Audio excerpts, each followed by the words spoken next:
Então tinha toda uma convenção dentro da arquitetura grega, aonde se configurava essa cenografia da tragédia, do Édipo, ou da Antígona, ou das Eumênides.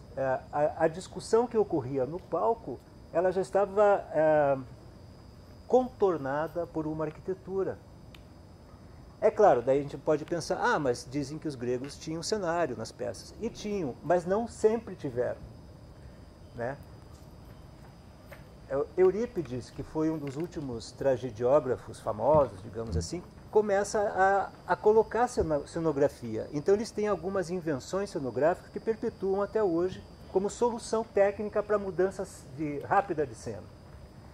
Então você tinha o coro grego aqui na frente, essa parede do fundo aqui, aonde ficava o logeion, que seria o prototipo do palco que a gente tem hoje, que seria esse palco aqui, que é onde os atores faziam a representação, né? Eles começaram a inventar alguns recursos cenográficos para mudança rápida de cena e de situação. Então, nesse lugar elevado, onde o coro atuava aqui embaixo, em frente à plateia, nesse lugar aqui, que era uma grande parede, aqui assim, você tinha o lugar onde os atores se vestiam, mas você tinha portas que se abriam e que dava para o interior de um palácio. Aonde, por exemplo, uma das coisas mais fantásticas que tem na cenografia dos gregos antigos é o lugar do clímax da cena, quando você tem alguém que foi morto ou assassinado. Eles faziam um quadro disso. Então você abria uma porta naquela parede do fundo, daquela arquitetura, e você tinha a cena montada, o que causava um impacto na plateia. Aquilo se fechava. Era uma foto, assim. Era como uma foto, entende? Você via aquilo e aquilo sumia, como informação visual. Outra coisa rápida de mudança seriam os periactos, né? Que eram estruturas triangulares, assim, aonde você tinha em cada parte desse triângulo uma cena pintada. Então aquilo girava e montava uma cena. Girava, montava outra cena. Agora, isso talvez não seja o mais importante aqui. Aqui o mais importante, o mais contundente é a arquitetura como cenografia, né? Porque ela possibilitava toda a transição entre... o teatro grego é como um espaço vivo quando ele está sendo usado. Porque você tem vários momentos, você tem desfile para entrar de coro, você tem chegada de coro, que anuncia e que fala da situação dramática. Você tem os personagens, né? O protagonista, o antagonista e as pessoas que circundam esses dois grandes valores, que são duas figuras icônicas, né? Dentro da montagem, né? Você tem lá o Édipo e tem a mãe dele, né? Que são as figuras que sustentam a trama toda. E você tem os comentários do coro. Então isso é uma dinâmica construída de representação, de encenação. Então dentro dessa dinâmica existe a dramaturgia. É uma dramaturgia visual. Então a gente pode dizer, ah não, mas a dramaturgia, o cenário como dramaturgia, só agora que a gente está... Não, eu acho que, da minha opinião, isso sempre existiu. A gente está num momento em que, é claro, a literatura dramática, o modo como se escrevem peças a partir do século XX para cá, traz a dramaturgia, traz o cenário como uma importância, revaloriza a questão cenográfica da cena. Tá? Por que eu estou dizendo isso? É claro, eu já dei um salto da Grécia para o século XX, mas é isso que eu queria falar, na verdade. Porque o cenário, a cenografia, ela foi reinventada, digamos assim, isso depois da Idade Média, que tinha uma cenografia riquíssima, mas que isso pode ser um seminário à parte, a cenografia da Idade Média, do teatro medieval, mas a partir do Renascimento existe a construção de um espaço que é o teatro à italiana. Basicamente, o que é o teatro italiano? É uma relação frontal. onde você tem um palco e uma plateia de frente para esse palco. Diferente disso. Que é um semi-arena. Que é uma semi-arena que circunda uma parte que circunda, né, aqui esse lugar que é o lugar do coro, que é um lugar circular. Então, no Renascimento, o que acontece? A invenção do palco italiano. Aí você tem um grande florescimento, tanto do palco enquanto equipamento para a encenação, quanto da cenografia de ocupação desse espaço. Marés, o palco italiano, ele é mesmo, começou na Itália? Ou a gente que chama palco italiano? Não, porque ele é originário. Ele é de lá. Ele é originário. Ele é um desenvolvimento a partir do Renascimento, uma releitura do palco grego e do palco romano. Os romanos pegam isso como base e constroem um teatro ainda feito de pedra ou de pau, com uma plateia grande, assim, circular, mas que daí é uma plateia, é um palco que já tem cortina. Os romanos inventam a cortina do teatro, porque os gregos não tinham isso. Eles colocam um teto, eles começam a fechar esse lugar. Os romanos, isso lá no século 100, 200, no Império Romano.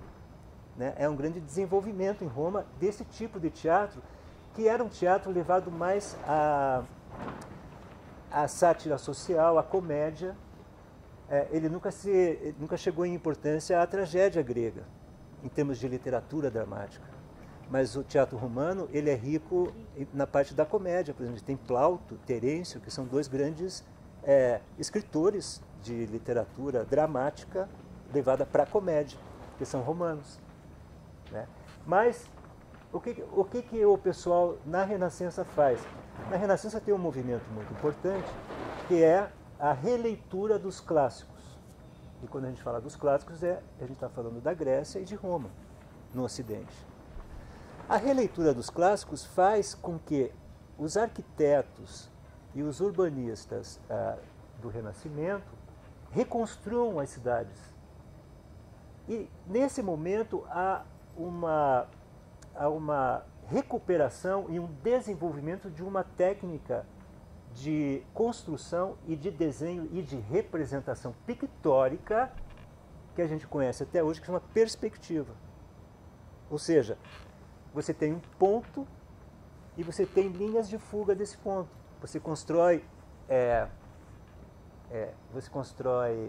virtualmente a profundidade. Né? Quando você vê uma pintura renascentista clássica, assim, digamos do século XVI, no século XVII, você tem a construção de uma perspectiva para construir aquela paisagem, ou aquela rua, ou aquela... enfim, né? Uma pintura, isso é desenvolvido no século XV, a partir do século XIV, XV, XVI. E isso é aplicado, e daí outra releitura, do espaço de representação. Então, na Itália, eles começam a fazer... eles propõem uma construção que reproduz, de certa forma, o teatro romano, onde tem uma grande parede, só que é um lugar fechado, e uma plateia como uma assembleia, meio semicircular, assim. Era mais uma academia do que propriamente um teatro, como a gente conhece. Mas isso foi se desenvolvendo e a gente chega nessa configuração do teatro italiano, que é um palco com uma profundidade grande, que a gente chama de porão, hoje em dia, e uma altura muito grande, que a gente chama de ordimento. Por que isso? Para aplicar a cenografia, nessa época, vamos pensar assim, os cenógrafos, eles eram arquitetos também. E eles faziam o projeto do teatro. Então, tem grandes cenógrafos do século... Tem alguma coisa a ver com aqueles painéis que pintavam antigamente nas peças ou não? Sim, vou chegar aí, nos painéis. Esse é meu ponto, um dos pontos é esse. Esses cenógrafos, eles construíam os teatros. E eles traziam todo o conhecimento técnico daquela época para dentro do teatro. A questão da mecânica, a questão da marinharia, da marinha, as cordas, a questão dos portos, como carregar coisas pesadas, como você tirar como se carregar um navio, por exemplo. Se puxa uma corda, leva um negócio, põe no navio. Isso tudo vai sendo também colocado no teatro. E o corpo técnico do teatro vai aumentando. É aí que começam essas profissões que a gente tem até hoje, que é cenotécnico, maquinista, que é o cara que cuida disso, ou é o cara que costura. Diretor de cena. O cara que é um sapateiro, mas que daí virou figurinista e botam, sabe? E que fez isso, e a pessoa que faz a farda começou a fazer. Então, todo esse cabedal de profissões que o teatro foi construindo, foi sendo construído junto com o espaço do teatro. Olha que maravilha, isso é uma maravilha, né? É muito legal. O Renascimento, então, tem essa riqueza e essa contribuição, que a gente pode dizer uma contribuição humanística à arte do teatro, que é a invenção desse lugar de representação que a gente chama de palco italiano até hoje, e que vai se configurando a partir do século XVI, XVII, XVIII. Né? Então você tem a construção dos grandes teatros de ópera, porque junto com isso daí vai se desenvolvendo essas questões da música clássica para a ópera, do canto, da dança e da representação teatral. Então todo esse pessoal que era mambembe, entende? Que fazia a representação apenas dentro dos castelos. Ou nas feiras. Ou nas festas de casamento, ou sabe, nas comemorações festivas da cidade, eles vão começando a ocupar o espaço como espetáculo daí, como representação, como lugar para o público vir assistir. Vira um lugar na cidade, né? É um lugar na cidade, faz parte do novo urbanismo do Renascimento. Assim como as grandes avenidas, como as praças centrais, onde as avenidas saem. Né? Se você vê uma cidade mais como Paris, ou umas cidades mais antigas, você tem pontos centrais, onde as ruas começam a partir dali. E você tem a construção da cidade a partir dessa questão da perspectiva, ou como eu construo o ambiente urbano para que ele seja habitado de uma forma mais orgânica, de uma forma mais... Então, por exemplo, a cidade medieval, vamos falar da cidade medieval um pouco. Na Idade Média, as cidades eram dentro de um muro, né? Para evitar guerra, para evitar praga, para evitar doença, para evitar invasão, essa coisa toda. Então, na Idade Média, você tem a cidade dentro do muro. No Renascimento, você tem a queda do muro da cidade e a cidade se expande em perspectiva. Elas começam a ficar grandes. Né? Muitas vezes você vai na Europa, você tem uma cidade, agora não me vem alguma, mas você tem um lugar onde você ainda vê aquela cidade medieval com aquele muro, mas você vê a cidade toda em volta, construída Toledo, além né? do muro. Toledo na Espanha, a gente Toledo tem na essa Espanha é sensação, muito né? isso. Então, o Renascimento tem isso. E o teatro entra junto, dentro como mais um equipamento urbano. Assim como o palácio, assim como o lugar a Assembleia, todos esses lugares que são emblemáticos numa cidade, que a gente conhece até hoje, esses palácios, esses lugares públicos, as cívicos, as catedrais. O teatro faz parte disso, faz parte desse tipo de engenharia, de reconstrução de uma civilização, na verdade. Né? É engraçado você falar isso, Maria. É tão legal, né, ouvir, gente, essas coisas, porque a gente fala o teatro, né? Falar aonde é o teatro dessa cidade. A gente meio que a gente conta com que uma cidade, a partir de tantos mil habitantes, tem um teatro. Tem um teatro. Mas a gente conta, mas um dia uma cidade não tinha um teatro e começou a fazer parte quase do nosso inconsciente coletivo. A gente não concebe uma cidade com mais de 600, 700 mil habitantes, sei lá, vamos dizer 1 milhão no Brasil, né? Mas você chega e fala assim, mas e cadê, onde é o teatro de Maringá? Exatamente. A gente, que nem a igreja, a gente fala, onde é a igreja? Tem uma igreja, tem um teatro, tem uma né? prefeitura. Eu acho interessante essa coisa assim, você vê um grid aqui colocado que teve que subir pela Traquitana, tudo, e pensar, um dia não tinha isso, e da onde que veio essa engenharia? E da é engenharia muito legal saber das referências das pessoas, né, naquela época. Exatamente. Que era o porto, que era o navio. É uma grande construção de conhecimento, na verdade. O Renascimento é a construção do conhecimento, né? E esse conhecimento colocado em prática na vida das pessoas, né? Então, por exemplo, dentro do teatro a gente tem a cenotécnica. Então, a cenotécnica é um conhecimento específico que surge no Renascimento. O cenotécnico, o pessoal que cuida desse espaço, que sabe tudo dele, que mexe com ele, né? Então, isso é uma profissão muito especializada, totalmente especializada, porque quando você imagina no século XVII, no século XVI, você montar uma grande ópera onde tinha muito acontecimento na ópera. A ópera começou a exigir muito efeito especial. Entende? Tem que abrir o mar, tem que afundar o navio, tem que demolir o prédio, tem que pegar fogo, tem terremoto em cena. Então como é que faz cair tudo e depois remontar tudo no outro dia para a próxima récita da ópera? E não matar o cantor, e né? não matar o cantor, e isso produzir o que eu costumo chamar de maravilha para quem está assistindo, né? Que é aquela hora que você diz, que maravilha, né? A maravilha, né? A maravilha é um momento do teatro. Ela é um momento específico onde acontece uma coisa inusitada, que é a tal do efeito especial. Agora, fazer isso sem apertar um botão, mas fazer isso no braço, fazer isso analogicamente, vamos falar assim, né? Como é que você faz demolir todo um cenário cheio de colunas, né? Em cena, e aquilo causa um efeito, e depois no outro dia isso. Então você tem uma série de maquinistas e pessoas especializadas nisso, para fazer isso acontecer, né? Então a ópera, por exemplo, que exige muito, a ópera barroca, por exemplo, né? Muitos anjos voando, muitos deuses passando voando, barcos que passam lá atrás, sobe e desce, né? Inferno, céu, as questões eram essas, né?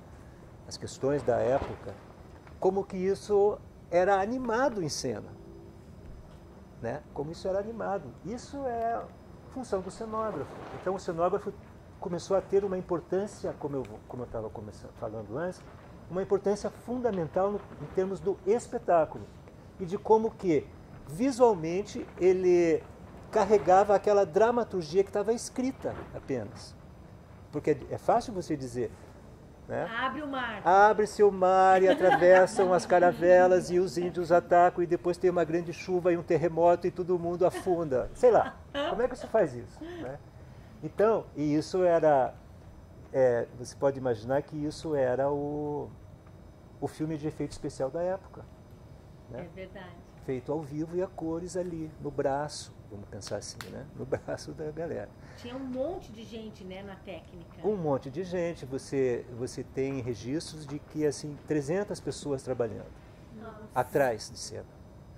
Entre técnicos, entre pessoal responsável por figurino, pela cenografia. Troca rápida de troca roupa, rápida né? de roupa, mais pessoas, porque eram espetáculos com muita gente, né? Muita gente cantando, né? E fazendo representação. Então tem registros de 300 pessoas, 200 e tantas pessoas, não sei quantos efeitos durante uma única récita, né, de uma ópera X. Uma ópera que a gente talvez conheça bastante, vamos pensar Mozart, né? Flauta mágica. A flauta mágica. Se você for ver a flauta mágica por cima, efeitos, sabe? Só a entrada da Rainha da Noite já é um... Ela vem do céu. Né? Ela vem, abre-se a montanha nuvem. E tem raios e trovões, né? O Pamino, que é o herói, vai nas profundezas, que tem um labirinto onde ele encontra, não sei o quê. Quer dizer, era um desafio sempre, né? Onde eu quero chegar com isso, né? A gente isso vai acontecendo, essa fase rica que eu chamo da cenografia, ela vai até um ápice no século XIX. Essa ópera, digamos, barroca que vira neoclássica, que vira romântica, E o teatro vai acompanhando isso, mas o teatro no século XIX para começo do século XX, a cenografia começa a virar uma cenografia apenas pintada. Ou seja, ela perde a cenografia do teatro, agora eu estou falando. Tá? Ela começa a ser apenas um exercício para pintores. Ou seja, começa a se pintar telões e colocar atrás do ator. E aqui você coloca umas mesas, uma luminária e você faz uma peça. Então, a cenografia começou a perder uma importância no sentido dramatúrgico. Talvez esteticamente ela fosse interessante, porque uma pintura e tal e tal.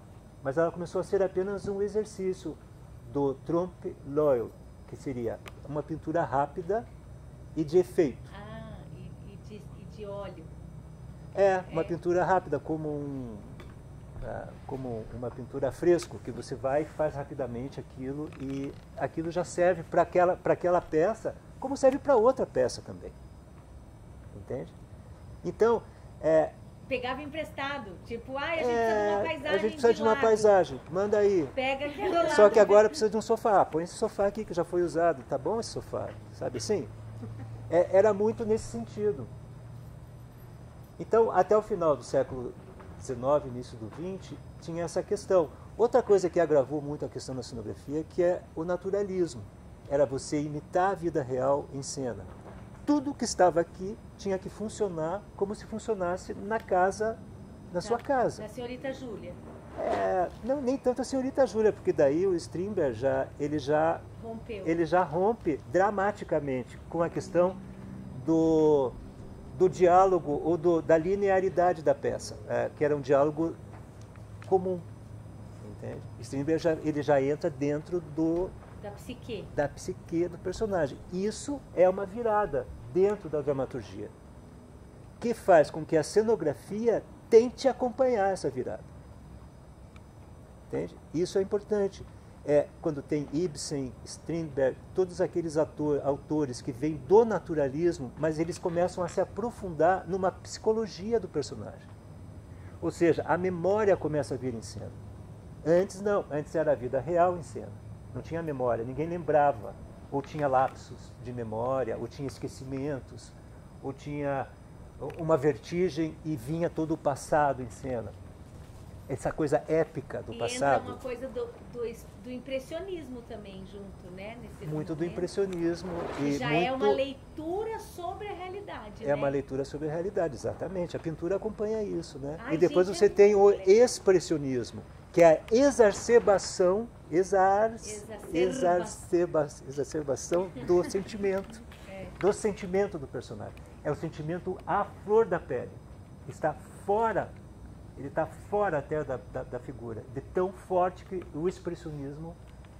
Então, esses movimentos, impressionismo, expressionismo e essa dramaturgia da memória, faz com que a cenografia se esforce por botar outra coisa em cena que não seja uma cena realista, naturalista.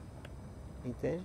Então, você pode ter uma sala onde tudo é cinza, como se tivesse passado um vento e botado uma poeira ali, e tudo aquilo foi esquecido de repente. Não é mais tudo lustrado, bonitinho. Entende o que eu quero dizer? Sim.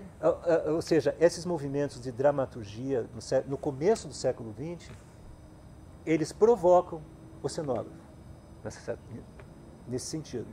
E os artistas visuais, eles começam a ser chamados, assim, tipo, para participar dessa mudança? Você acha que tinha um intercâmbio? Tinha um intercâmbio, assim, entre o pessoal do teatro e o pessoal das artes visuais? Sempre teve, né? Sempre teve. Desde o Renascimento, muitos dos cenógrafos eram artistas que pintavam, faziam gravuras, enfim. Mas muito disso também. Aí você tinha, uma coisa era, muitos artistas muito importantes, vamos pensar assim, tentaram fazer cenografia, mas não se deram bem, não fizeram cenografia, porque eles não tinham a prática do teatro, entende? Que é diferente você ter um ateliê e ser um grande de um artista, Tá? Vamos pensar, o Picasso. Tá? Você não conhece ele como um cenógrafo, mas ele fez cenografias. Fez. Tudo muito esquisito, inclusive. Eu Pois vi então, e vários outros. Mas só que eles não tinham a vivência que você tem no teatro, onde você se confronta com as pessoas e você tem um texto que te provoca. E você tem métier, né, um métier do teatro, né? Então, no começo do século XX, você tem um cara que chama Adolf Appia, que era um cenógrafo, um cara de teatro, que ele propõe uma coisa completamente diferente em termos de visualidade cênica, que ele chama de espaço rítmico. Né? O que é o espaço rítmico? Ele propõe que o espaço de representação não represente um lugar, mas que ele tenha a capacidade de... a construção desse espaço, basicamente, são planos, aonde a representação se dá em cima desses planos. E esses planos, eles são arrumados de certa forma, aonde o deslocamento entre eles e o destaque entre um plano e outro, com luz, digamos, a dramaticidade do espetáculo, ou a dinâmica e a atmosfera do espetáculo. Então, o que ele lança no espaço rítmico deixa eu achar aqui, é uma ideia em 1919 isso, olha gente, ele faz. Né? Então, só deixa eu achar as minhas anotações de espaço rítmico. Assim, né? Que os personagens subiam numa coisa, desciam, subiam e desciam, né? Nos planos, nos né? Planos. Tinha planos. E o Mareschi criou o cenário do Manaus. E a gente usava uma mesa e banquinhos, e a mesa virava escada e virava... Virava navio. Virava navio. Mas até no Cromagil também, vocês usam uma peça só e que, né, tem essa posição do personagem, né? Quando ele está em cima, quando ele está embaixo. E isso é uma herança desse momento que o Marés está falando, né? Porque daí a gente se apropriou de tudo isso, né, Marés? Hoje em dia a gente usa... A gente se apropria, exatamente. Eu não vou achar aqui, vai ser muito complicado agora. Mas enfim, se vocês anotarem o nome, Appia, 2 P's. Você põe Google e você vai ter. Naquele texto que eu mandei para vocês, fala um pouco. Tá? Esse texto aí é um texto que eu estou desenvolvendo aos pouquinhos, mas eu já tinha ele. E ele fala sobre esse assunto que eu estou falando hoje aqui. Né? Para vocês terem esse texto para ler, se alguém quiser se aprofundar mais e tudo. Né? Ele tem várias questões ali. Então, o que a gente tem no século XX? A gente tem um rompimento com o teatro naturalista, convencional. Não que isso tenha mudado da água para o vinho, é claro, convive-se com isso até hoje, tanto quanto com um teatro daquele jeito, um teatro de gabinete, vamos pensar assim, né? Porque foi inventada uma coisa no final do século XIX que chama cena parapetata. O que é a cena parapetata? É uma cena onde você tem teto e parede. Você tem uma caixa fechada assim. Por mais lindo que isso pareça, isso limitava muito a questão da cenografia. É uma limitação, porque é como se fosse um muro aquilo. É difícil para iluminar, é difícil para você fazer aquilo e para você usar aquilo. Entende? Ele era muito convencional nesse sentido. Né? O que aqui é um rompimento benéfico pro palco. Sabe por quê? Então, a grande questão que eu estou falando aí é que o palco, ele é um grande significante. Ou seja, o palco em si, né, a gente está falando de não ter cenário e tudo, ele já é por si significativo. Ele já diz por si, ele não precisa, se a gente for pensar, a gente não precisa de nada, a gente precisa só do palco. E você pode fazer milhões de coisas no palco, sem nada. Isso é o grande, eu acho que é o grande valor no século XX da cenografia, que ela dá espaço para o palco acontecer junto com ela, entende? Antes você tinha apenas a imposição de uma cenografia dentro do palco.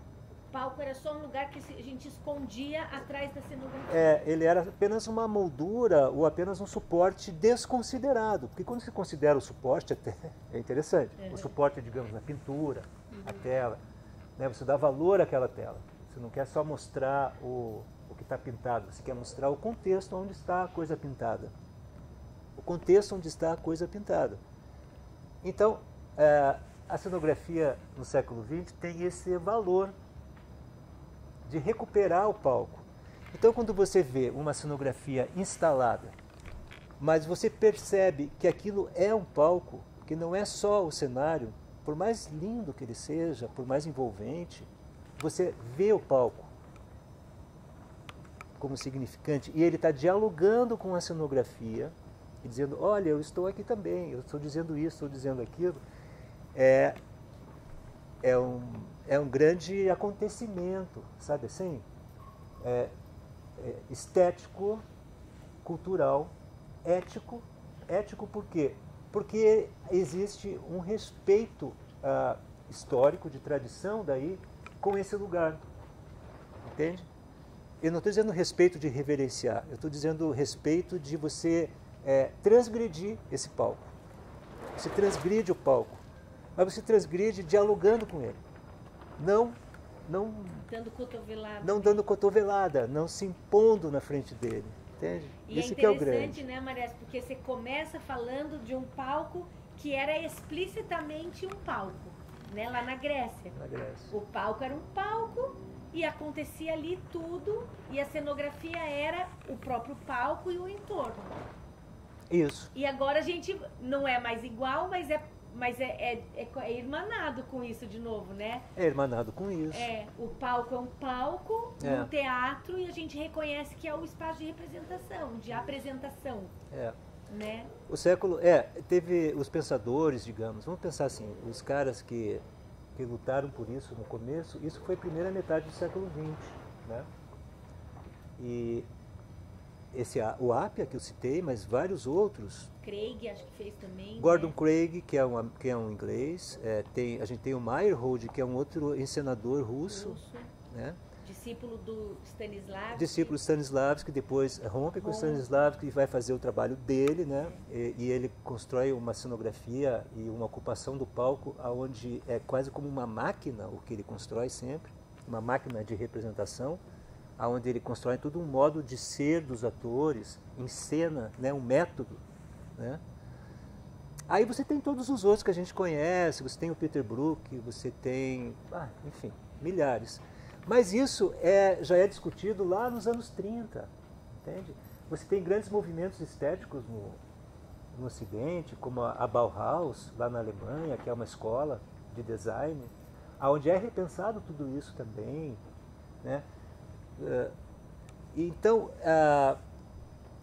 o palco ele ganha novamente a importância que ele foi perdendo com o tempo, entende? Com essa ocupação ostentatória do palco, uma cenografia ostentatória, vamos pensar assim, sabe? Que ele desaparecia no meio de tanta profusão, sabe assim? Tanta parafernália. A gente no Brasil, vamos pensando aqui, pensar um pouco no Brasil, a gente levou tempo para dar uma guinada de cenografia, de encenação.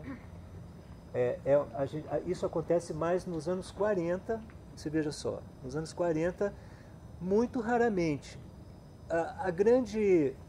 Eu quero falar um pouco agora que eu acho que tem a ver nesse contexto, que o Brasil, até os anos 40, ainda fazia essa cenografia e esse espetáculo que já estava sendo superado há muito tempo. De gabinete. De gabinete, onde você coloca uma coisa lá, um sofá, uma cadeira, sem pensar sobre isso, entende? Claro, você pode botar um sofá e uma cadeira, mas era assim, era de ocasião. Toda hora você traz aquele sofá, acende uma luz e deu. Não pensa na iluminação, né? Não pensa esteticamente naquilo, não pensa em outro tipo de conceito. É tipo utilitarista. Assim. Utilitarista, primário. Precisa sentar, então põe um sofá, pronto. Exato. uma cadeira, põe ali, ele senta ali. E aí não tinha esse pensar sobre, né, como uma linguagem artística mesmo, a cenografia. Então aí a gente tem uma figura que é muito importante, que também está no texto aí, que é o Santa Rosa. Quem é o Santa Rosa? Né? É uma figura pouco conhecida, que deveria ser bem mais conhecida no Brasil, assim. Santa Rosa é um paraibano. Ele é uma espécie de... Ele sai da Paraíba, era um negro, um homem negro. Ele chega no Rio de Janeiro com 20 e poucos anos. E ele vira o maior cenógrafo do Brasil na época. Além de cenógrafo, o que ele era? Ele era daquelas figuras raras que existem. Ele era ilustrador, ele era um teórico, ele era um cenógrafo e um artista plástico. E ele chega no Rio de Janeiro sem conhecer ninguém. E ele começa uma trajetória de vida que é daquelas coisas que se diz, nossa, como é que ele conseguiu isso naquela época, nos anos 30, no Rio de Janeiro? Ele começa a ser amigo dos boêmios, do pessoal do samba, ele começa a conhecer, ele faz ilustração. Ele, durante 2 décadas, ele ilustra quase todos os livros de literatura do Brasil, para todos os escritores. Todos. Ele faz a ilustração do livro, faz capa de livro, ele começa a fazer desenho para jornal, para revista, ele funda 2 revistas. Ele é um dos fundadores dos Comediantes, que é aquela companhia famosa dos anos 40, os Comediantes. Que eram os negros? Não, nos negros ele trabalha com o movimento do teatro negro também no Rio. E aí ele chega num ponto, e ele começa a pensar a cenografia. E todo o discurso dele justamente é esse, muito parecido com o que eu estou fazendo. Quer dizer, eu não estou falando nenhuma novidade, então. Claro que... Né, eu estou relembrando, na verdade, uma coisa. Ele começa a refletir sobre o palco e sobre como deve ser a cenografia. Né? Ele foi o primeiro cara no Brasil que pensou isso e escreveu sobre isso, inclusive. Tem livro dele, sobre ele, na verdade. Ele nunca editou nenhum livro, mas tem livros que recuperaram. Na verdade, um livro só. Chama Santa Rosa em Cena. Existe o Sossego? Eu acho que Sossego é um livro lançado em 83, pelo Cássio Barsante, que foi um pesquisador que pesquisou Carmen Miranda também, que tem um livro sobre Carmen Miranda.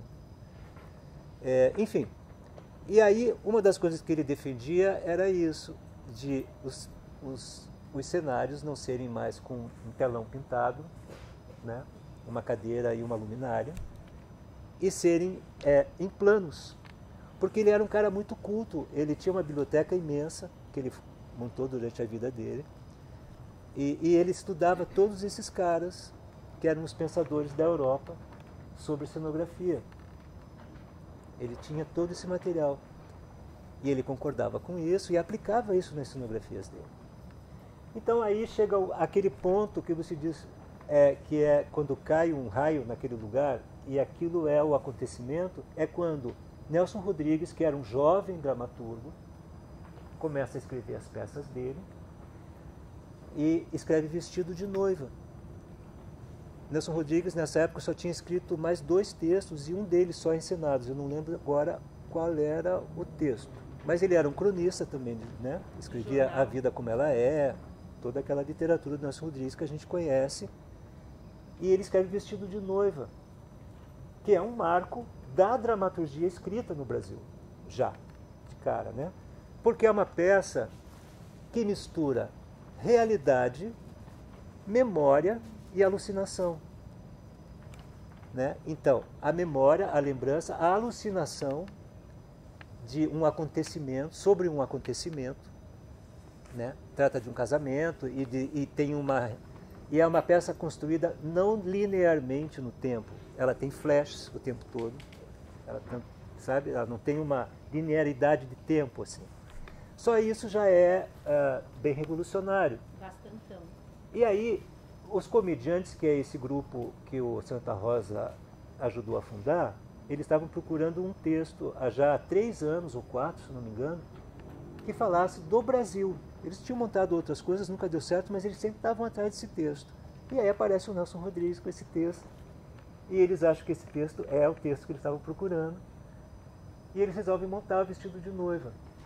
Nisso, um pouco antes, vem Ziembinski da Polônia, refugiado, né, da guerra na Polônia.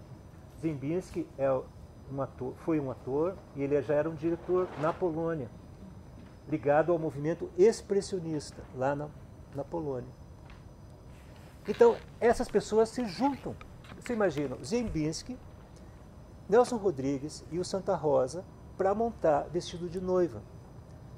E eles montam eles fazem uma montagem que é uma espécie de referência ou de ponto de virada dentro da encenação brasileira.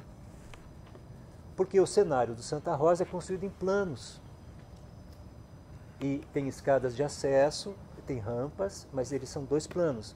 Plano da realidade em cima, plano da memória, plano da alucinação nas laterais.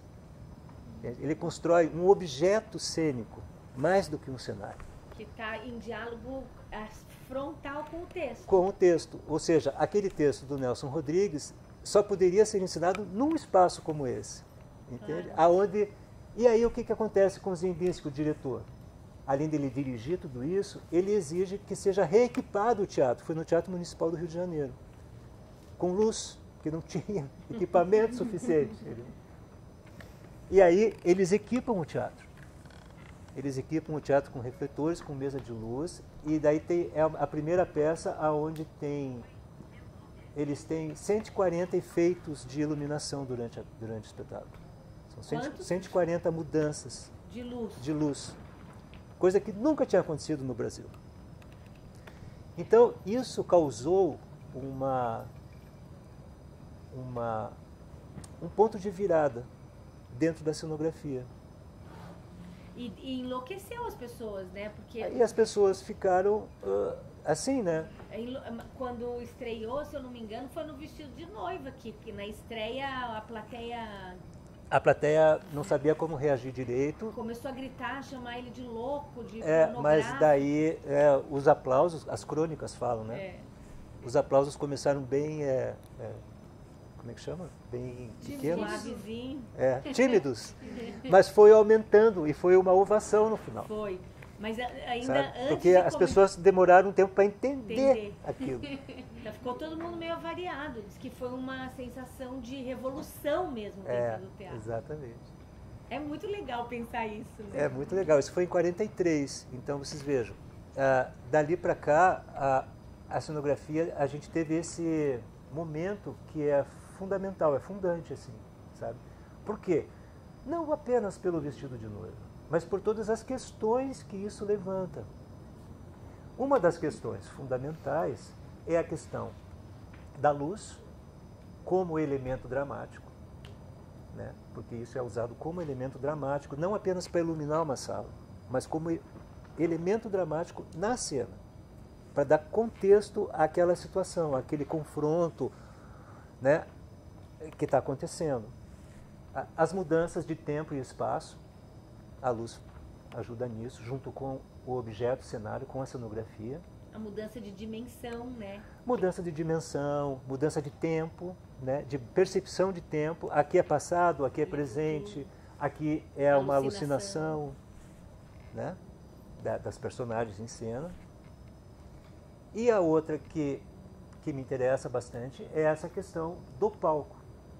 Porque era o Teatro Municipal do Rio.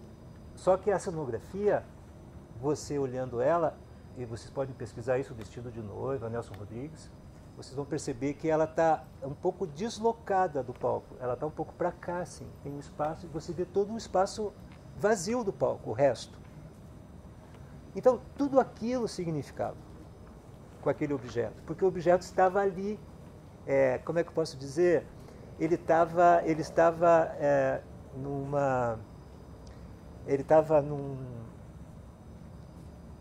dinâmico em cena, ou seja, desequilibrado.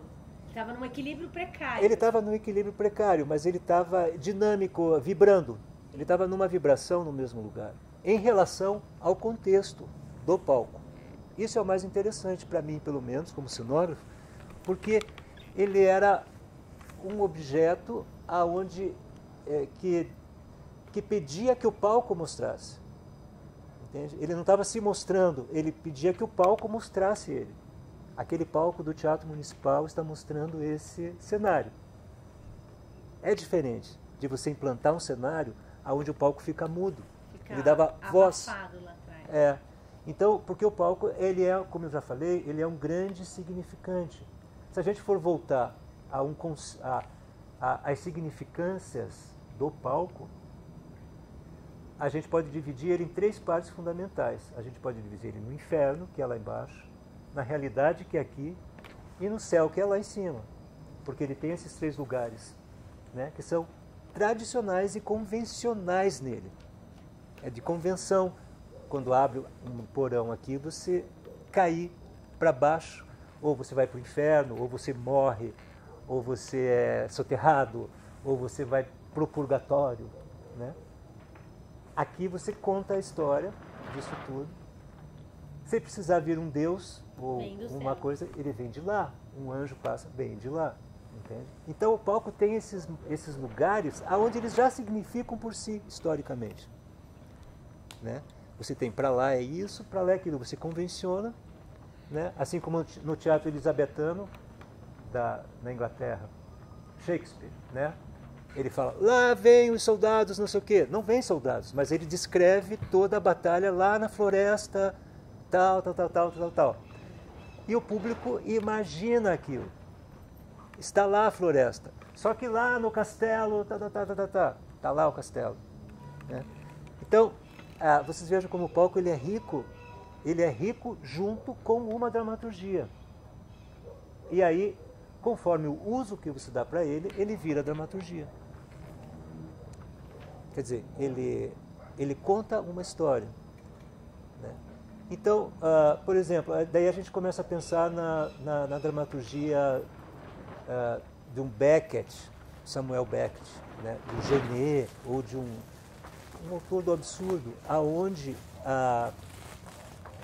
a psique humana ela está tão aflorada que você não precisa mostrar o ambiente, é a figura. E ela está num lugar onde ela não consegue escapar dali. Vamos pensar entre 4 paredes do Sartre, né? Que são 4 pessoas dentro de um salão. Que não sabem o que estão fazendo lá. Que estão lá, estão mortos lá. Eles estão lá mortos. Esperando. E eles não têm escapatória. Então você veja como isso muda o conceito de espaço desse lugar. Que não é mais apenas um salão. É um salão que não tem porta nenhuma. Você não vai conseguir sair daí. Você está aí. Né? Beckett, né? Ponto de partida você tem uma figura que está enterrada até aqui, só a cabeça. Né? Ou então está dentro de um barril, só a cabeça lá, e a pessoa fala, e não vai sair disso.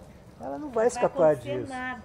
Muito da condição humana do homem contemporâneo, que a gente se sente às vezes encurralado, sem saber para onde ir, estão nesses autores. Né? No Esperando Godot também, que é uma árvore, né? Esperando Godot é uma coisa em círculo, eles vão ficar ali a vida toda e não vão sair dali. E vão continuar esperando Godot para a eternidade.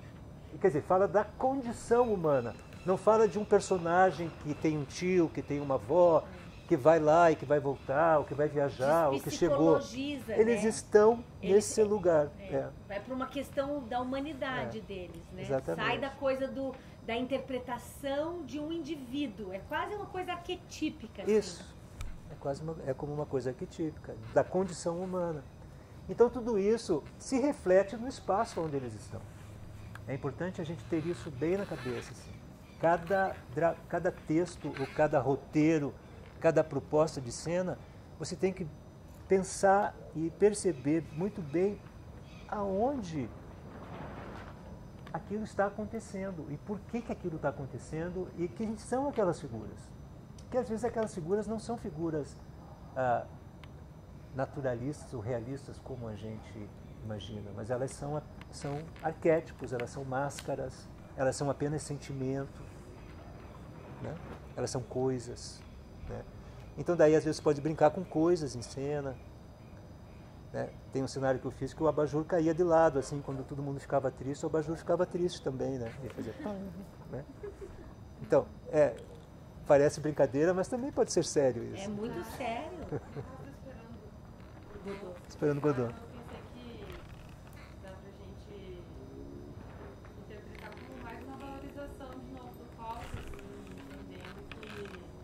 Sim. A ausência de tudo aquilo Sim. É a valorização da cenografia, né? Sim, então, também. O espaço justamente precisa de menos para mostrar a condição do ser humano ali, que claro. Eles precisavam muito mostrar.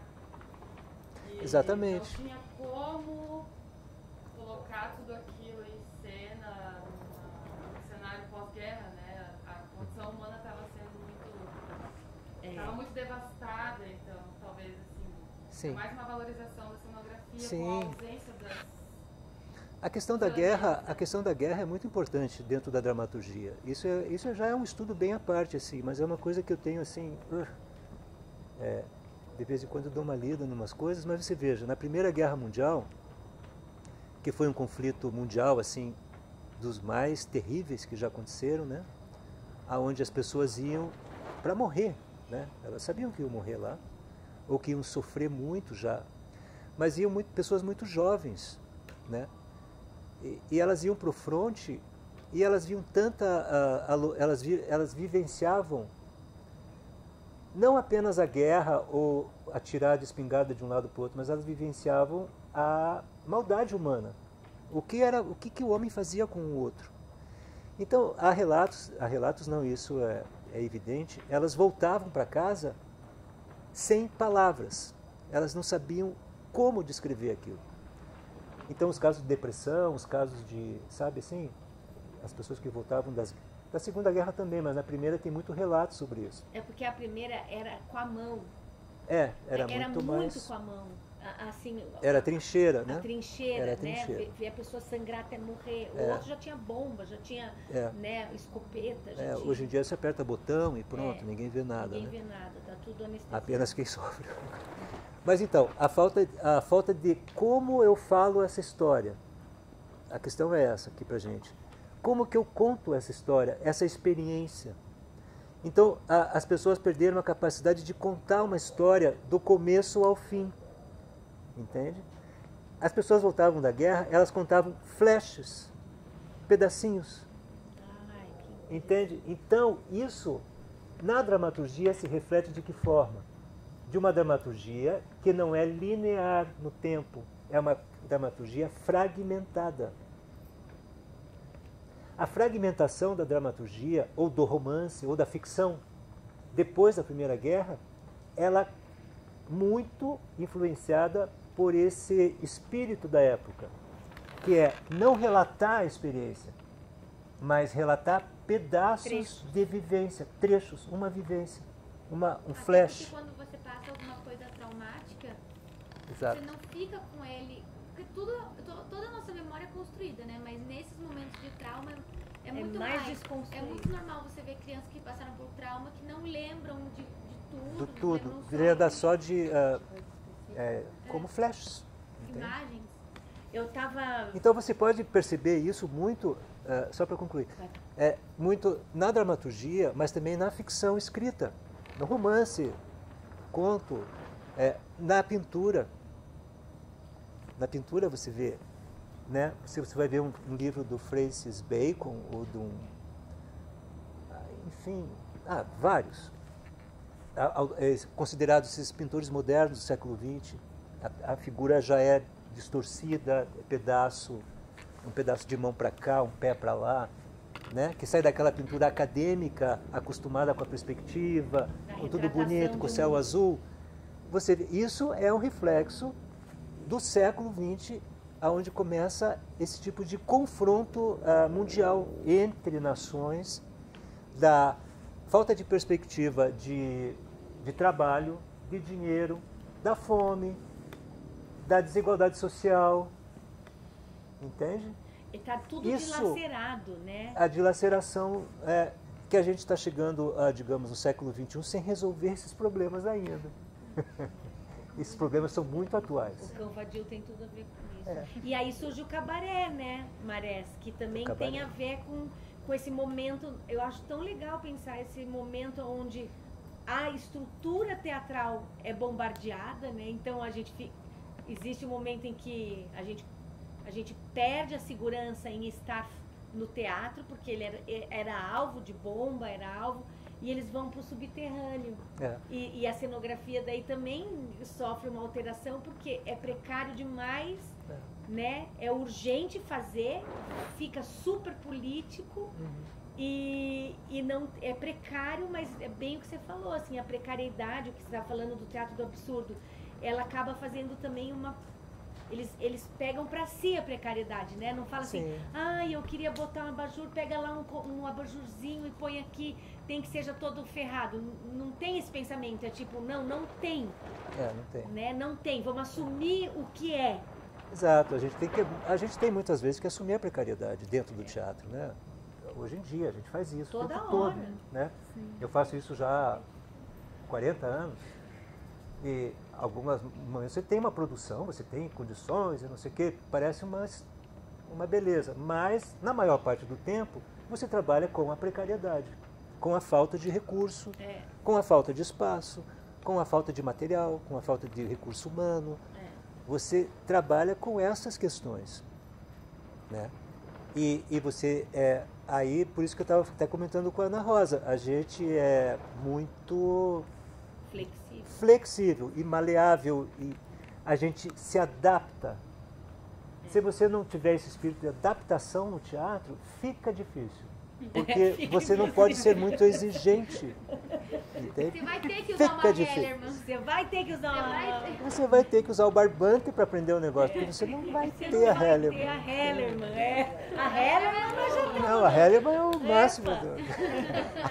Não, e tem uma coisa, né, Maré? Tem que pegar o arame que você achou no canto lá, para você prender o negócio ali. E o que eu acho brilhante, assim, de cenógrafos como Marés, que conseguem entender esse percurso, porque se formar cenógrafo não é uma coisa que você lê o livro de fulano, de ciclano, ou vê uma imagem. É você entender mesmo, primeiro, a história, né? Essa história linda que eu amo ouvir tudo de novo e cada vez que eu escuto eu me dou conta que eu não tinha me dado conta de alguma coisa. E aí essa palestra do Marés, a gente já chamou ele para fazer umas 4 vezes na Velola e eu toda vez estou aqui, eu falo, mas eu não tinha pensado nisso. Mas ele falou isso da outra vez. E é muito legal porque você entende, por exemplo, que quando um cenógrafo ele se faz um cenógrafo de verdade, é quando ele se entende topicamente no seu momento histórico, aonde ele está, qual país que ele está, as condições que ele está, mais todo o desejo estético que ele tem. Quer dizer, é tudo intenção, né? A gente não está na Alemanha, onde tem um fundo infinito para construir cenários que se movimentam assim, abstratos, que não negam o teatro também, mas que tem um tipo de gente lá que é formado em engenharia, de teatro, eles ficam 6 anos na faculdade. Não, aqui quando dá no Festival de Joinville não tem um cenotécnico na cidade. Vai todo mundo para Joinville, os 3 cenógrafos cenotécnicos da cidade vão para Joinville e nós não temos como voltar mais nada, porque não tem, né? Então é muito bonito a gente pensar isso, assim, que também quando você vê essas coisas geniais que a gente vê do teatro expressionista, do pós-guerra, do entre-guerras, né, que a gente falou que não acabou a miséria da Primeira Guerra, já começou a Segunda. Isso, como tinha gente muito sensível e muito preparada, eles percebem que você não pode negar a tua realidade para criar. Né? E que se você nega, fica aquela perfumaria barata, assim, né? Sim, porque se você vai pensar no teatro e na cenografia, daí junto nisso, como uma linguagem artística, você está falando sobre a tua realidade, né? Você não está só fazendo uma perfumaria, uma decoração, uma coisa. Você está falando sobre a realidade, sobre problemas, sobre coisas que estão acontecendo e como talvez não como resolver essas coisas, mas como refletir sobre elas, né? Como pensar sobre essa situação de uma forma teatral, cênica, né? Então, se você está falando sobre isso, você trabalha nesse contexto, no contexto da precariedade, ou não, ou um pouco precário, ou mais precário, isso é uma variação, mas você trabalha nesse contexto. Para quem você está dizendo também, né? Para quem que vem assistir isso, né? Tem que se pensar muito nisso. Como que as pessoas que vão sentar ali, você vai mostrar uma coisa para elas que vai durar 1 hora, 1 hora e meia? Como que você vai mostrar isso? Né? Porque o teatro, o que o teatro é basicamente? O teatro é uma reunião de pessoas. Né? Lá na Grécia, antes do teatro grego, você tinha uma pessoa que contava uma história, chamava um rapsodo. Né? Ele vinha, decorava um texto homérico, digamos, a Odisseia, e contava para as pessoas. Né? Ele se reunia lá num lugar aberto, num lugar assim, e falava. Aquilo. Né? Então, isso é uma reunião. As pessoas vêm para escutar. E isso não só na Grécia, isso na África, isso na Ásia. A gente tem aqui a pessoa... nas nossas comunidades autóctonas, né? Sim. Os índios... Conta-se uma história embaixo da árvore, dentro da oca, né? Sempre se contou uma história. Então você tem que estar muito ligado nisso de que o teatro é uma dessas formas de contar a história. É uma linguagem artística? Mas essa linguagem artística, ela tem que não só ser bonita, e eu defendo a beleza dentro disso, eu acho que a beleza deve existir, mas ela deve ter uma reflexão tanto sobre o que se está falando, quanto sobre ela mesma. Entende? Eu fico o tempo todo fazendo uma crítica sobre o meu trabalho, por exemplo, sobre a cenografia que eu faço, sobre o modo como eu atuo, sobre as soluções que eu dei, sabe assim? Então muitas coisas eu digo, não devia ter feito isso, devia ter feito daquilo, ou devia ter escutado isso que me falaram, mas não escutei, fiz desse jeito, ou que bom que eu escutei aquilo que ele disse. É uma eterna... Então, é um eterno diálogo, o teatro é um eterno diálogo e uma eterna escuta. Você tem que escutar muito as outras pessoas e achar um canal de diálogo com elas, porque as pessoas variam. Né?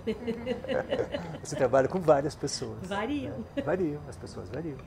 Elas variam tanto naquele contexto, porque as pessoas mudam, elas mudam, né? Ou pessoas novas, né? Que é maravilhoso. E o próprio teatro varia, né? Assim, você começa um processo de criação, você tem um monte de coisa na cabeça, daqui a pouco, se você não souber abrir mão daquilo, você vai engessar... Exatamente. Num lugar que às vezes é um equívoco, porque as ideias do começo, a maior parte das vezes, elas serviam para começar, mas não serviam para terminar. Né? A gente tem que... Né, aqui mesmo no Cavadinho a gente teve essa experiência, a gente começou com uma ideia, daí chegou uma hora que a gente viu que tinha uma pandemia e a gente falou, não tem nada, não tem que ter nada, porque a gente agora não tem nada. O que tem? Tem um pano, pronto, um pano e um tapete que é de verdade podre, que era um tapete que meu pai ia jogar fora porque apodreceu na casa dele, que ficou fechada durante anos. Teve goteira, tudo apodreceu. É lindo assim, né? Remendado. E aí a Helena, que não é cenógrafa ainda, acabou de fazer xixi. Foi fazer xixi. Quando a gente foi desmontar a casa do meu pai, a Helena falou, mãe, esse tapete é uma preciosidade. Eu falei, não, minha filha, ele tá podre. Tava podre mesmo. Tudo isso que é buraco, já tava carcomido, fedorento e tal. E aí a Lelê falou, guardem. Sim. Guarda, mãe, vamos guardar, que isso um dia vai servir. Sim, porque tem vida, né? Você vê vida, não é um tapete novinho, né? Ele já foi pisado bastante. Foi bem torturado. Né? E continua sendo, graças a Deus. Mas é isso, né? Na verdade é isso. É lidar com a realidade. Hoje em dia, digamos, a gente costuma falar hoje em dia, eu não gosto de falar contemporaneidade, eu acho uma palavra muito chata, mas hoje em dia é muito usual e muito bacana que aconteça um diálogo muito grande entre cenógrafo e diretor, encenador, escritor. Esse diálogo, ele se torna cada vez mais importante, assim, porque muito da dramaturgia, às vezes, é criada nesse contexto de diálogo, onde o espaço vai se configurando junto com alguma coisa que vai ser dita oralmente, o que vai ser atuada dentro de um conflito cênico, enfim. Né? A gente não pode esquecer que existe a performance, que existe até uma instalação às vezes, alguns cenários que eu faço são instalações mesmo, assim, né? Se alguém viu, eu posso lembrar agora do Fronteira, que eu fiz com a Carol lá. Era uma instalação. Aquilo era uma instalação. Podia estar lá no Mon, sei lá. Então, a cadeira, né? As mesas empilhadas. Que você olhava aquilo, só aquilo já era uma coisa... Já dizia alguma coisa. Já dizia. Claro, daí ela usava aquilo na cena. Então você tinha um grande corredor, mais comprido que isso. E lá no fundo você tinha uma instalação de mesas, que estavam bem altas. E ela subia lá em cima. Parecia que ia cair. Claro, ela usava isso dentro da dramaturgia, durante a cena. Mas se você iluminasse aquilo e convidasse as pessoas para durante o dia ir lá olhar, aquilo era uma instalação. Era uma intervenção no espaço. Se aproxima do site específico. Se aproxima do site específico. Como também uma performance do Maicon Kempinski, que eu fiz lá na alfaiataria. Era uma coisa muito simples, era apenas umas luzes que eu fiz com a Nádia, Naira, e uma cadeira. Mas aquilo já era uma instalação, entende? Era uma intervenção no espaço, não era propriamente uma cenografia, porque ele ia fazer uma performance, uma linguagem que raspa o teatro, assim, né? Passa ao largo, assim, mas é teatro um pouquinho, mas é uma performance. O teatro e entra bastante nas artes visuais. Entra né? nas artes visuais. Então, esses híbridos, é interessante pensar na cenografia, sabe? Essa hibridização da linguagem, né? Esse exercício é muito interessante, assim, de vocês perceberem a possibilidade disso, né? Que isso é um campo que se abre dentro da cenografia, que está aberto há muito tempo, né? Então, isso é importante perceber, assim, como possibilidade de ação, Então você vai muito para as artes plásticas, muito para a intervenção, né? Intervenção no espaço, site específico, né? Uma coisa que eu defendo muito é o espaço do palco como site específico. O que é site específico? É você transformar um lugar, na verdade, digamos, usualmente, não falando do palco agora, mas você toma conta de um barracão e faz uma intervenção nesse barracão lá dentro. Tanto de performance, quanto de artes visuais. Você, né? Você pega um terreno e você resolve com uma máquina, você escava o terreno e faz uma espiral enorme. O Rio Tietê, eu acho que teve uma... E você transforma isso num site específico. Depois o tempo vai acabando com isso, entende? Ele é transitório, é efêmero, mas é uma intervenção plástica no espaço. Entendi. Usual. Só naquele lugar pode acontecer. Que só naquele lugar, por isso que ele é específico. Considera o lugar. E aí eu gosto de falar que o palco, ele é um site específico, entende? Ele já tem memória. Porque aquele lugar já foi ocupado outras vezes. Isso não tem nenhum esoterismo aí. Não tem nenhuma, sabe, não tem nenhuma coisa assim. Mas você imaginar que o palco já foi ocupado N vezes por muitos personagens. Muda o teu jeito de muitas entrar situações. Você tem que... Ele está dizendo... Por isso que eu digo que ele diz alguma coisa. Porque as paredes dele têm memória, né? Tem a memória do lugar. Tem. Né? Então a gente pode pensar nesse lugar como um lugar de memória. Quando você falou que o palco está vibrando, né? Ele Existe vibra. uma vibração, Existe tem uma vibração.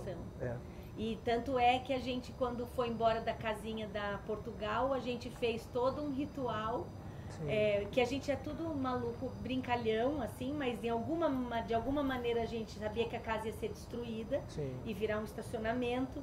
Então a gente fez um ritual para trazer com a gente todos os fantasmas que habitaram aquele palco nos 5 anos que nós ficamos lá? 6 anos. 6 anos para levar embora com a gente, porque a gente ficou muito triste de pensar que essa vibração que tinha sido ocupada tinha história, né? Tinha história. Eu acho que todo palco que pegou fogo, que não existe mais, ou que foi demolido, devia ter uma placa dizendo aqui teve teatro e tal. Para você saber que aquilo ali já foi um lugar onde as pessoas ocuparam, entende? A Rui Barbosa teve um teatro de bolso, mas você não tem uma referência forte lá. Aqui houve um Aqui havia um teatro. Né? Aquele ali que pegou fogo. O que era do SESI, né? Que é um estacionamento. Deveria ter uma placa lá. O nosso dizendo... Pô, isso é muito legal. Vamos pedir isso.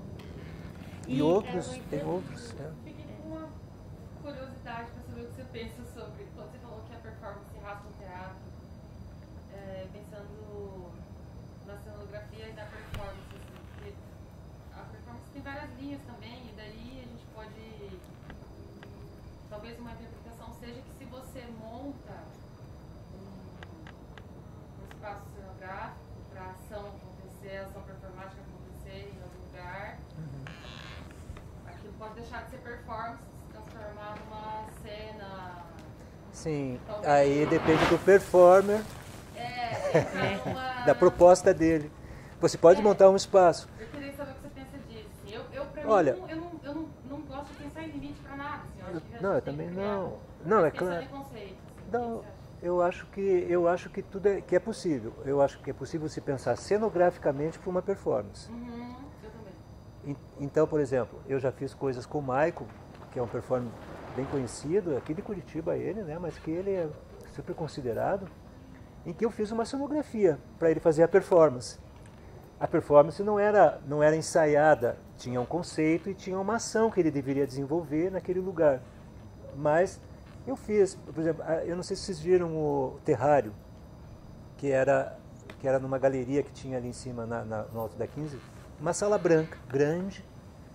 O que eu fiz? Ele tinha uma proposta e eu fiz uma caixa preta, grande assim, acho que era 2,5 por 2,5, um cubo preto. Eu fiz um cubo preto com janelas tinha janelas aqui, tinha janela bem alta, tinha janela média, grandes, pequenas, assim, em volta.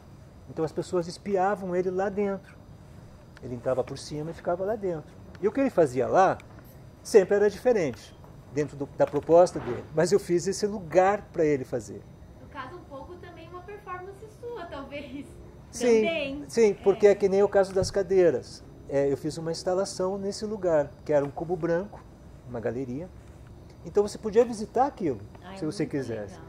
Porque eu tinha uma perspectiva no chão, assim, que eu quebrei vários espelhos e fiz como um mosaico. Então isso estava assim, e depois 1 metro, um pouco para lá, tinha o cubo preto. Só isso que tinha.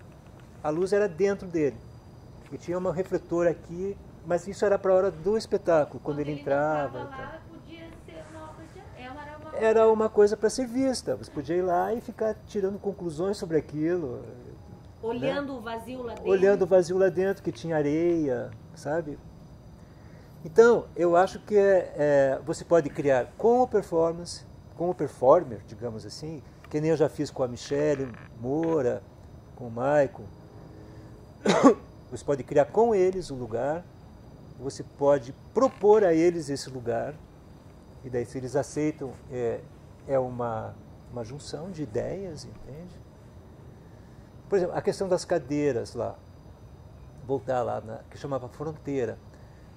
No texto estava escrito que a personagem ela acabava em cima de uma montanha, olhando. Tem que ter uma montanha, tem que ter uma montanha. Aí eu falei assim, não, uma montanha não, eu vou fazer uma montanha de cadeiras. Entende? Em vez de fazer uma montanha. Claro, figurativa. Eu fiz uma abstração da montanha. Montanha é um lugar alto. Tá, então vamos empilhar um monte de mesa e fazer um lugar alto. Só que você olhava, ela tinha esse formato assim. Um formato de montanha convencional, que é assim, né? Piramidal. Então você veja, é um nível de abstração grande, mas que resolve dramaticamente a vontade da direção do espetáculo, né, de fazer isso, mas resolve também uma vontade minha de instalar alguma coisa. Eu acho que mais que uma abstração, híbrido. É uma transposição. É uma transposição, pode ser uma palavra. Não é, né? Porque você transpôs, você pegou uma ideia de montanha e fez poetizou a montanha. Né? Pegou a ideia de montanha e falou... Era uma passarela. Era um corredor e no fundo tinha... Essa montanha de cadeiras que... Era muito lindo. Eram umas cadeiras que nem cadeira de bar. É que eu estava muito no Café do Teatro naquela época. E eu fiquei influenciado pelas cadeiras, porque eu mexia muito com cadeira e mesa. Eu sempre gostei de cadeira e mesa, assim. Nossa, e cadeira de... Os banquinhos do Manaus, cada um é uma obra de arte. Cada um são bonitinhos. Não, mas então, daí são cadeiras como cadeiras de bar. Sabe quadradinhas, que tem pezinho bem fino, assim? Só que, por exemplo, a cadeira que estava lá em cima, ela tinha duas pernas que apoiavam na que estava um pouco abaixo, mas o outro pé era bem comprido e vinha até aqui embaixo. Então tinha essa variação, assim, que criava linhas e planos, linhas e planos, linhas e planos. Sabe? Então você olhava e você via isso... E aumenta os significados, né? Porque Total. Cadeira de bar, cadeira, perna curta, perna comprida. Então a minha questão com o cara que fez as cadeiras é dizer, olha, eu quero assim, tem que ser fininho, não pode ser nada grosseiro, tem que ser muito... Quem que fez pro seu, Maria? Fabiano fez. Fabiano. Eu ficava atormentando ele, só tem que ser bem fininho as pernas para parecer precário, para parecer que ela vai cair lá de cima. Tem que atormentar o Fabiano, você tem que... Então, nesse processo, a gente pode pensar os caminhos de várias formas, né, da cenografia com a dramaturgia. Então, eu posso ter um texto de uma dramaturgia e o espaço vir depois, mas eu também posso, a partir de um espaço, criar uma dramaturgia, né? Pode. Criar o texto depois. Pode. O espaço por si, ele contém dramaturgia, né? É que claro. Foi essa primeira associação, na hora que eu vi o título da palestra, sabe? E foi isso que veio na minha cabeça, assim, nossa, eu vou para um espaço, vou para um lugar e daí ali eu escrevo um texto. Mas pode normalmente... Ser. Vai, pode ser. Essa via é interessante, você pode ir no lugar e escrever o texto, como eu falei, o diálogo entre cenógrafo e encenador, o escritor, é rico nesse sentido. Ou, ao contrário, você já tem um espaço e você vai lá e fala sobre aquilo, a partir daquilo. Você coloca uma figura ali e essa figura começa a habitar esse espaço. Ou o espaço sozinho, ele provoca o sentido de quem está olhando para ele, e isso cria-se algum tipo de contexto. Não é? Eu acho que o espaço, eu tenho uma relação assim com a coisa do espaço quando eu escrevo, que é muito louco, assim, que eu não consigo... Mas quando eu dirijo, eu não consigo começar a dirigir de verdade enquanto eu não determino aonde é. E o Maré sabe disso, eu sempre falo, mas aonde é? Aonde que é isso aqui que está acontecendo? Eu sempre... Aonde é esse lugar? Sabe? Eu acho super gostoso quando você descobre o aonde. O aonde. Às vezes é difícil chegar no aonde. Não precisa ser um só aonde, né, Maré? Não, ele pode... por exemplo, vejam esse lugar aqui. Peraí, só deixa eu aumentar um pouco para vocês poderem enxergar melhor. O cenário do Essa Criança, né? Eu lembro que ele saía por que é isso aqui, né? Ele era uma provocação também. Você veja que o palco inteiro aparece, tem tudo isso aqui de palco, a metade. Ele está aqui do ladinho, assim, saindo para fora do palco, assim. A grande provocação dele é sair para fora do palco mesmo. É como se ele estivesse lá e daí ele resolveu fazer assim e foi para lá, entende? Quase escorrendo lá para fora.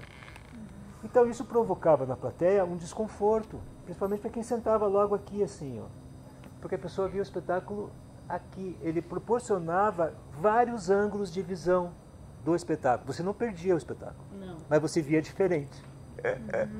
Entende?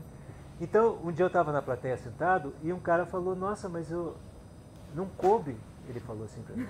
Ele falou do meu lado. E ele era um ator lá do Rio, só que ele não me conhecia. Não coube o cenário. Ele falou que pena, não coube o cenário, eles tiveram que botar para fora.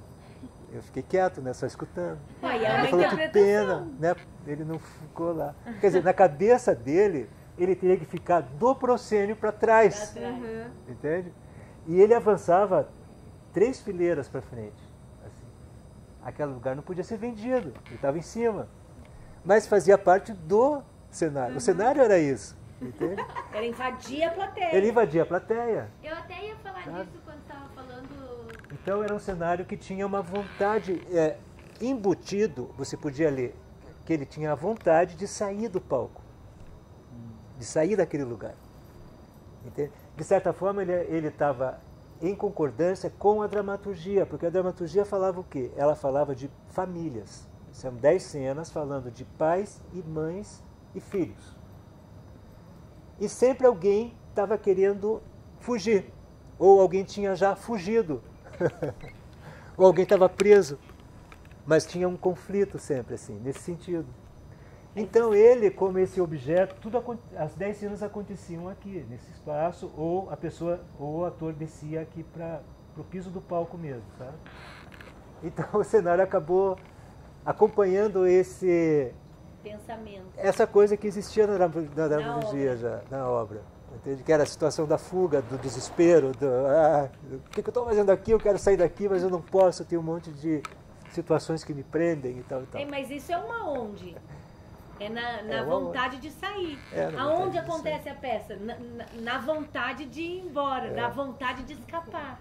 Esse próprio questionamento, né, do espaço, né, da cenografia, ele acaba por ser um questionamento também, sim, um borrar das bordas, que só é possível porque tem toda essa construção antes, né? Exatamente. Tem tudo isso que você está falando do renascentismo, de que existia esse cenário, a moldura, espaço, existia esse respeito ao palco, isso. E aí é possível a gente questionar isso a partir dessa construção. Exatamente. E é muito legal porque é uma coisa que durante todo o tempo que eu estava falando, me veio muitas vezes a Odisseia, o teu canto que você fez lá na Odisseia. Em algum momento, alguma das vezes que eu assisti, acho que você fez 4 apresentações, eu vi 3 das 4.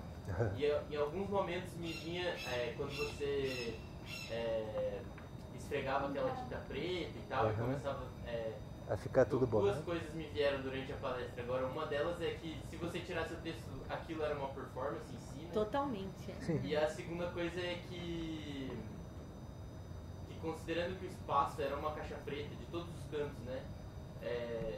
O espaço em geral era uma caixa preta e a gente tinha isso muito bem delimitado e as intervenções da luz criavam outros espaços, enfim. Mas essa tinta preta também, algumas vezes me veio como mais um desses borrares de fronteira, assim, do espaço com o teu corpo, assim. Com o corpo, contexto, E eu acho que essas duas coisas têm um pouco esse lugar, assim, né, da gente conseguir borrar essas fronteiras, assim, né, que a gente comentou um pouco, assim, tipo, dos limites, né, o que é cenografia, o que é performance, o que é teatro, o que é isso. Ali é o borrar do limite, porque, veja bem, a Odisseia, já que você tocou no assunto, é um texto que Homero escreveu lá, 1000 anos atrás, e, né, é um texto a Odisseia, e aí tem uma tradução que é para o português, que é do século XIX, e aí tem eu lá fazendo um canto dessa Odisseia. Então, eu poderia só decorar o texto e dizer, e fazer ele da melhor forma possível. Só que a gente está num limite de fronteira, digamos assim, a gente se encontra nesse lugar. Eu me sinto assim sempre, meio que estrangeiro, assim, sabe, sempre. E isso não é de hoje, mas isso me carrega e eu carrego isso, né? Então eu nunca poderia fazer aquele texto só falando bem e tal. Eu botei mais essa camada para justamente, além de ser uma provocação, para mim, como artista, essa questão de eu acabar preto no fim, né? De borrar mesmo essa fronteira, sabe assim? Então daí a performance entra aí. Claro, nunca vai ser igual aquilo, começa igual, mas sempre dá uma... Vai sempre para outro Sempre é uma provocação para mim, principalmente. Tá? E aí... Continua fazendo, Maré? Já fiz outras vezes já. Vou fazer mais ainda, hein? Vou fazer, me aguardem aí. É bonito demais, é muito, muito bonito. O bom é que vai amadurecendo, sabe? Quando eu volto no texto, assim, que eu leio e tal, ganha camada. tem uma amadurecida em certos momentos, um resgate de umas coisas que eu fiz bem já, porque você não faz aquilo assim igual sempre, porque é difícil. É muito longo e é difícil. Mas eu vou fazer. E tem um engajamento físico muito bonito, assim. Tem essa questão da física, né? Física, que daí é uma coisa que eu sempre trabalhei como ator, né? Quando eu era ator, bastante, tinha a questão física, né? E assim, acontece no teu corpo. Você diz o texto, mas o texto acontece no teu corpo. É bem bonito ver isso. Que é uma coisa que a gente fala muito na Velula. Eu acho que para além do texto, quando você está encenando um texto tão difícil, você tem que dar outras camadas para o público, porque em muitos momentos a gente se perde do texto. Porque claro. E aí a gente vê no corpo do ator o que está acontecendo com aquele personagem naquele Justamente. momento. Também, isso é um motivo forte, porque a linguagem ali é um português castiço, assim, é muito lá do século XIX aquele português, né? Então a gente não fala daquele jeito mais. Tem 5 palavras só que a gente sabe falar ainda. É bem difícil, a construção da frase é outra. Né? As palavras são palavras fora de uso, assim, né?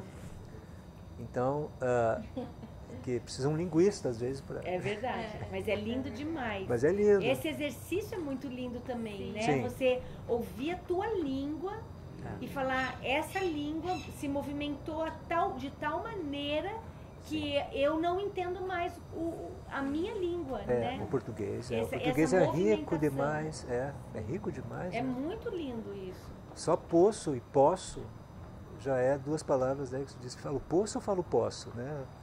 Moço, sabe? Mosto. Tem várias palavras em português que dizem. Como é que fala isso, gente? Tem acento agudo? Não tem. E a língua é muito móvel, né? Muito dinâmica e a gente não se dá conta. E a língua é dinâmica, né? Ela é um processo sempre, né? A língua. Mas então, gente, eu acho que era isso. Conversamos bastante. Nossa, muito legal. Muito bom.